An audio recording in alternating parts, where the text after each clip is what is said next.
আমি মেয়েদের মা হওয়ার চেয়ে ছেলের মাই বেশি হতাম। আমার দাদা একজন পীর ছিলেন। মান্না, সালমান, সেই সময় আমিন খান, অমিত হাসান, সানি, ওমর সানি, এরা সবাই আমার ছেলের রোল করত। আর সালমানের তো মা হয়েই গেছিলাম। আমার অভিনয় জীবনের প্রাপ্তি আমার দর্শক। দর্শক, আজকে আমাদের সাথে উপস্থিত আছেন এমন একজন ব্যক্তি যার সম্পর্কে নতুন করে বলার কিছু নেই। আপনারা সকলেই তাকে চিনেন, আপনার সকলেরই পরিচিত একজন অভিনয় শিল্পী ডলি জোহরের আপা। আপা কেমন আছে? আচ্ছা, আলহামদুলিল্লাহ ভালো আছে। কেমন যাচ্ছে দিনকাল?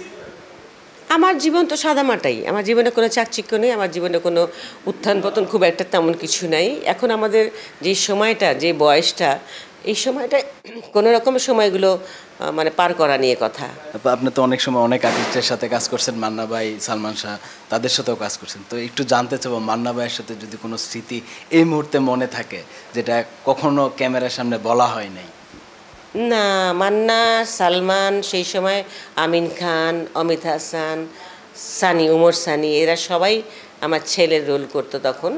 আমি মেয়েদের মা হওয়ার চেয়ে ছেলের মাই বেশি হতাম। আর মেয়েদের মা শাবনুরের মাই বেশি হয়েছি, মৌসুমীরও হয়েছি, পপির হয়েছি, কিন্তু বেশি ছেলেদের মাই হতাম।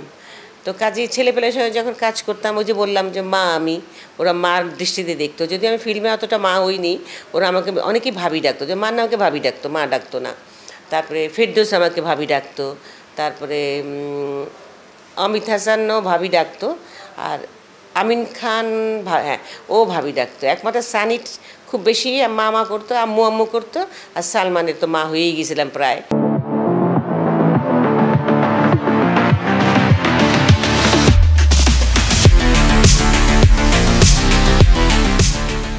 ও তো নিজের মাকে মা ডাকতো না, আমাকে আম্মু আম্মু করতো। তো এই বাচ্চাদেরকে আমি যখন ক্যারেক্টার, ওরা ছেলে আর আমি মা, তখন আমি আসলে মায়ের দৃষ্টিতেই ওদেরকে দেখতাম। ওইভাবেই ওদেরকে ধমক, বকা, শাসন এগুলো করতাম। আর ওরাও আমাকে জানি না আমি আসলে কি হয়তো বা পুণ্যি করেছি যে এরা আমাকে এত সম্মান করতো। কখনো ওদের সঙ্গে কোনো খারাপ আচরণ বা খারাপ কিছু হয়নি। যেমন আমি ডাবিং করার সময়, মান্না আমি ডাবিং করছি হয়তো, তো ও তো টাঙ্গাইলি বাড়ি, ওর তো অনেক শব্দ টাঙ্গাইলি সুর চলে আসতো। আমি বলতে আই কাট হয়নি তোরটা, আবার বল। যদি কি যদি টাঙ্গাইলের যদি বলে, যদি বলতে পারে না। তা আমি বলতাম যে যদি বল, আবার করলো, আবার যদি হয়ে গেল, আবার করলো, আবার যদি হয়ে গেল। তো শেষে আমি বললাম যা, তোর জীবনে হবে না। তো হাসতো, মানে ও যে একটা রেগে যাওয়ার ছেলে, রেগে যেতে পারতো আমার উপরে, কখনো রাখতো না। আর আমিও ওকে এইভাবে শাসন করতাম, বলতাম, কখনো রাগ হয়নি ছেলেটা। নামাজ রোজা তো আমরা ছোটো থেকেই করি। আমি একদম অল্প বয়স থাকতেই করি, যখন খুব ভালো করে আমি ইসলামিক ব্যাপারগুলো জানতাম না। কারণ আমার বাবা নামাজ পড়তেন, বাবার সঙ্গে সঙ্গে নামাজ পড়তাম। আমার দাদা একজন পীর ছিলেন, দাদার সঙ্গে নামাজ পড়তাম। দাদা আমাকে মাথায় হাত দিয়ে দিয়ে সবসময় আশীর্বাদ করতেন। আমার আম্মাকে বলতেন, আমি মুকুল ফৌজি খেলতে যেতাম, তো রাত্রে সন্ধ্যার সময় ফিরে আসলে পরে আমার আম্মা হয়তো আমাকে বকাঝকা করছে, তখন আমার দাদা বলতেন ওকে বকাঝকা করো না, ও অনেক ভালো একটা মেয়ে হবে, দেখো ওর পরিচয়ে তোমাদের একদিন পরিচিতি আসবে। এই কথাটা আমার মা যতদিন বেঁচে ছিলেন, মা এই কথা বলে গেছেন। আর আমি তখন অতটা বুঝি না, অতটা মাথায় ঢোকেনি।